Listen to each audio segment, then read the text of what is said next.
welcome to First Take. I'm Shea Cornett. Chris Canty, it's been a minute. Hey now. Hello. Back in the studio, let's go. Let's go. And I wore a tie for Stephen A today. You know he likes that. Good morning, Stephen A. Appreciate that. Appreciate that. No doubt, no doubt. The tie, you gotta uphold the standard. What's going on? He is. He's holding it down for us in the studio. Let's dive into it because we got a lot of football to get into today, considering we are 50 days away until kickoff of the NFL season. And we are on the road to the Super Bowl here, which will culminate on February 14th for Super Bowl 61 on ABC and ESPN. The Cowboys already have their sights set on LA in 2027. And after locking in George Pickens on the franchise tag and shoring up a defensive unit that really struggled a year ago, the Dallas Cowboys believe they now have a real shot. During a virtual meet and greet with fans, Dak Prescott said this, quote, "That's the one thing I love about Cowboys Nation and being a player of the Cowboys is it's Super Bowl or bust. And truthfully, that's the only reason you play this game. And so if that's not your mindset, as a fan, then to me, you don't have the right passion. You're not a true winner." Well, look at Dak now putting the early pressure on the Dallas Cowboys. Stephen A., is this the most you've believed in Dak and the Cowboys this early on?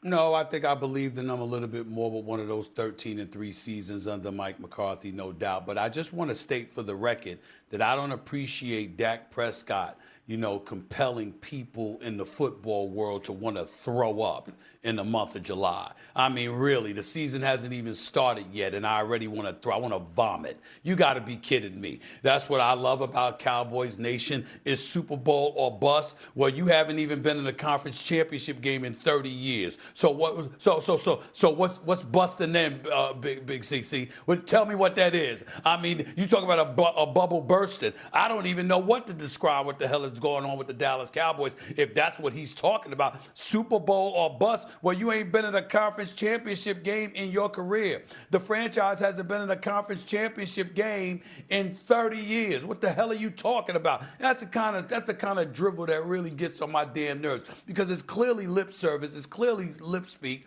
You ain't saying anything of substance whatsoever. Just giving the same old song and dance, coming into every season, buy tickets, support the Cowboys, walk through the turnstiles, let's make headlines and take our asses home by the first week in January at the latest. It's the same old with them, okay? You got 12 quarterbacks, CC, in the National Football League who have more postseason wins than Dak Prescott.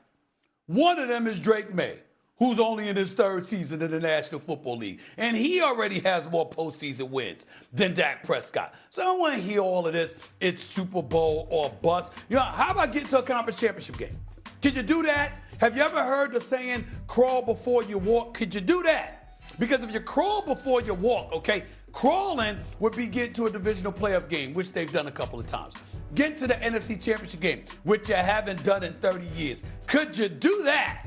If you do that, maybe I'll take you seriously. But with Seattle and Detroit and Chicago and, of course, the Los Angeles Rams in the same conference, forgive me if I'm not expecting much for the Dallas Cowboys in that regard. Well, the irony of you bringing up the Seattle Seahawks, Sam Darnold had no playoff wins going into last season, and the guy went on a Super Bowl run, and, oh, by the way, he beat the reigning defending MVP in order to get there, outplayed him not once but twice down the stretch in the regular season. Yeah. But I digress. Stephen A., I ain't been here in a while, and I will tell you this, the outfits that you've been wearing on First Take, I've been watching, my brother, you've been on point, but today, I don't like that hater shade of purple you got on. Because, Shay, I absolutely love it. It's not purple. It's blue. The hater shade. Well, I can't even tell the difference. Royal blue. I can't tell the difference, Stephen A. And here's the thing. I can't understand your take when it comes to these Dallas Cowboys because for once in an offseason, we got the quarterback and the head coach setting the agenda for the team and not the owner and Jerry Jones. Stephen A., I had to search for the last time Jerry Jones had some public comments. Do you know the last time he spoke publicly?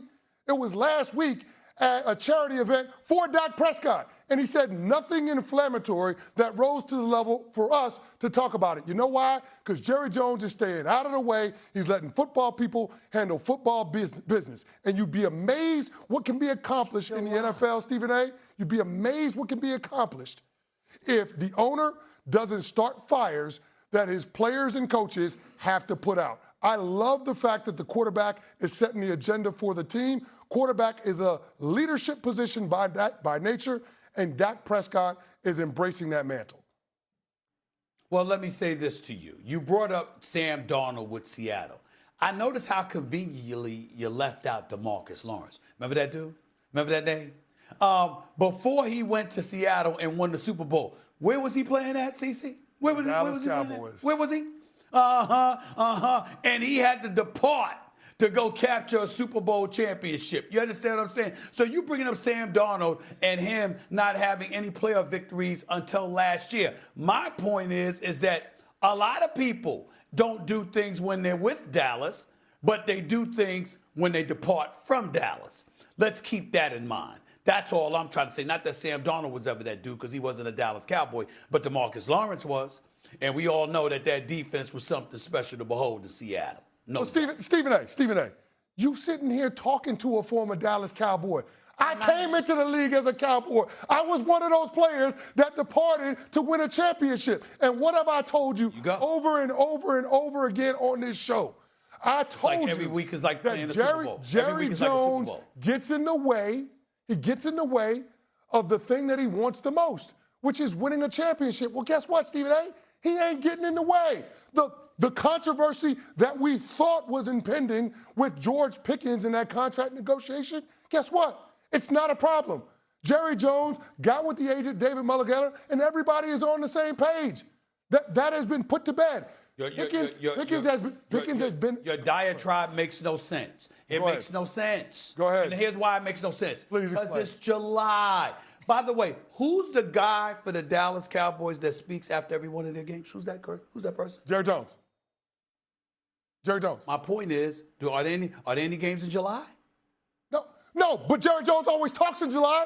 Hell, Stephen A. last year he released a documentary in July, The Gambler and His Cowboys. When has the month ever gotten in the way of Jerry Jones talking? When has games or not being played ever gotten in the way of Jerry Jones talking? That's what he does, but he hasn't done it Promoting a documentary is one thing.